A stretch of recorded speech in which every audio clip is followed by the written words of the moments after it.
संचार तक न्यूज में आप सभी का स्वागत है। एक ऐसे ही न्यूज के साथ स्टार्ट करते हैं। आज है 20 जुलाई 2025। एक नदी हम सारी मनुष्य जाति को किस प्रकार जीवन दे सकती है, इस विषय में चर्चा करने की यह बात है कि एक नदी जो मनुष्य को एक लंबे समय तक जीवन जीने के लिए एक सुविधा और एक विशेष प्रकार की क्वालिटी के साथ मनुष्य के साथ जुड़े रहते हैं। और नदी वो शुद्ध पानी जो बहते हुए हर एक पल में जो गंदगी को नीचे थाम लेती है और गंदगी के पानी को बहते हुए कीड़े को आगे ले जाती है और यहाँ तक पानी पीने के लिए शुद्ध तक बना देती है। और उसमें तरह तरह के जीव जंतु को उत्पन्न भी कर लेती है। यह नदी, उसमें नदी में सैकड़ों जीव एक साथ निवास करते हैं, जो कि मनुष्य के लिए एक लाभकारी है। नदी की बात की जाए तो नदी दो प्रकार की होती है, एक है बारामासी और एक है प्रायद्वीपीय नदी। और बारामासी नदी जो ऐसे नदी जो सालों भर उसमें पानी बहता रहे। बृहद नदी में जिसका नाम आता है वह है गंगा, सिंधु, ब्रह्मपुत्र। ये तीन नदी हैं उत्तर से निकलने वाली, जो कि 12 महीने लगातार मनुष्य के लिए एक उपहार के रूप में, जो कि ईश्वर ने इसे स्वयं मनुष्य के लिए समय पर उसे खाना मिलता रहे, इस कारण से बनाया हो। जो उत्तर से निकलने वाली इस नदी, जो कि बर्फ एरिया से बहते हुए ग्लेशियर से निकलती है और यह जल आगे जाकर बहते हुए जब सभी देश में पानी पहुंचाती है तो कल कल कल गूंजती हुई आगे तक जाती है।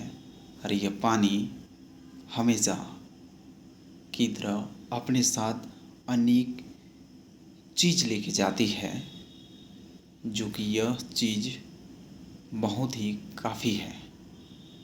बात की जाए सिंधु नदी, यह नदी पूर्वी ओर सीधे उत्तर से निकलकर पश्चिम में बहने वाला यह नदी सीधे पाकिस्तान एरिया जाकर बहते हुए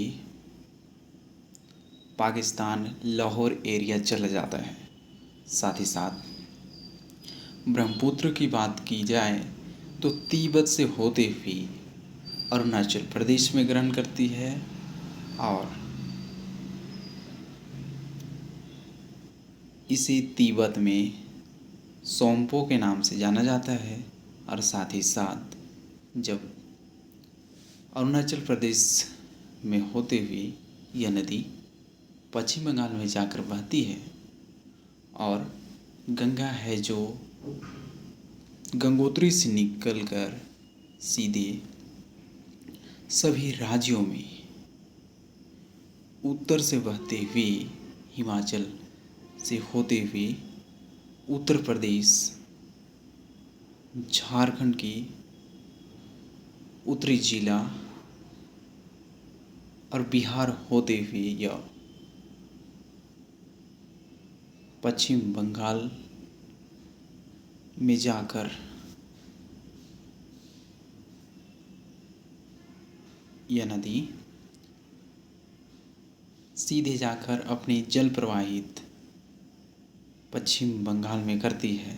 साथ ही साथ मनुष्य की ये बहुत ही लाभदायक के रूप में इसमें खाद्य पदार्थ और तरह तरह की चीज़ें जो प्रकृति द्वारा अपने आप स्वयं लेकर आती है।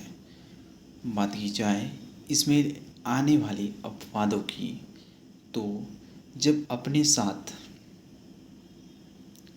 मिट्टी लेकर आती है तो उसमें उर्वरक की मात्रा बहुत अधिक होती है, और जब नदी किनारे बिछाई जाती है तो जलोढ़ मिट्टी बन जाती है, जिसमें उसमें उपजाऊ सबसे अधिक होती है। नुकीली चिकना मिट्टी जो कि गंगा नदी द्वारा बहकर हमारे राज्य उत्तर प्रदेश और बिहार की एरिया में और झारखंड की साहिबगंज जिले में यह बहती हुई नदी अपने साथ मिट्टी की अपवाद लाकर गहराई को भरने की काम करती है। साथ ही साथ इसमें जीवन निर्वाह की बात की जाए तो सालों भर चलने वाली यह नदी हमेशा आपको जल तो हमेशा ही देगी, लेकिन यह मछुआरों के लिए भी एक साधन बन गया है, जिसे मछुआरा अपने जीवन यापन इसी से करते हैं। जब वे मछली को बेचते हैं बाज़ार में जाकर, तब कुछ पैसे आता है और उसे ले जाकर अपने परिवार को चलाते हैं, तो उसकी रोज़मर्रा की ज़िंदगी बन गई है। और आम आदमी की बात की जाए तो सरकार द्वारा परियोजना बनाकर जब उसमें बिजली संयंत्र स्थापित की जाती है तो उसमें बिजली उत्पन्न कर पूरे राज्य को ज्वलित कर दिया जाता है। साथ ही साथ यहाँ देखने की यह बात है कि उनमें तरह तरह की मछली, बड़ा बड़ा मछली जो डैम बनाया जाता है, उस जगह मछली पालन भी किया जाता है।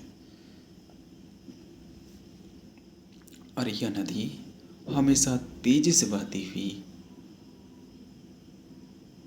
बहुत अच्छी,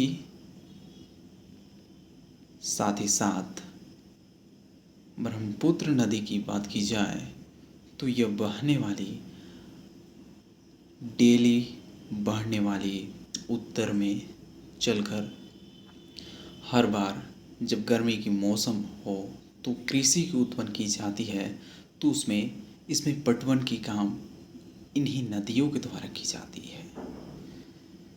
जब उत्तर प्रदेश में 3 फसल बोई जाती है तो इन्हीं सब डैम और इसी गंगा नदी के माध्यम से बोई जाती है।